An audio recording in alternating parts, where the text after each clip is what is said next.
Hello, this is your boy Miguel from the Mobile Mechanic 757. Just to give you a mechanic tip, I am replacing a new compressor. This compressor did not come with any oil except for the manufacturer specs. In order to go and know the amount of oil that you need, you will ask Advance or AutoZone. But once you're getting to the field and you're doing it yourself, well, how much do I put in there? Well, you can go to a website called acprocode.com and click on the port finder, and then you click on the specs. It will tell you how much oil, how much Freon, what kind of oil to put in, and everything else. If you run into one that you say, hey, wait a minute, where do I put the oil at? It doesn't have any kind of port in it.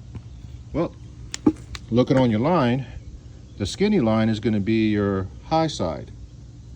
You're supposed to put the oil in the low side. So on this side, I pull this up and I put the oil in.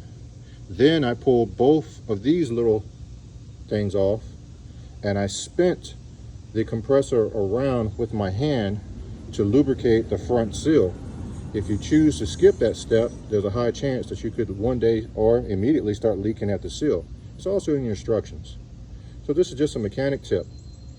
Pour it in the low side. Find out which one is the hose is the bigger one. Put the amount you're supposed to put in, 6 ounces on this one. Pull these two off, spin, spin, spin, spin, spin. You can either put the lines back on, or you can do it inside the car. You just put these two back on, and that way you won't be spilling oil. It depends on how your compressor is. This one's at a complete angle. This is just a mechanic tip. AC Pro Code will let you know what kind of Freon you have, where the port is at, and everything else. I just want to help everybody. It's very hot. Times is rough. I'm a consumer myself. So if you like these videos, please like, subscribe, and share. Thank you.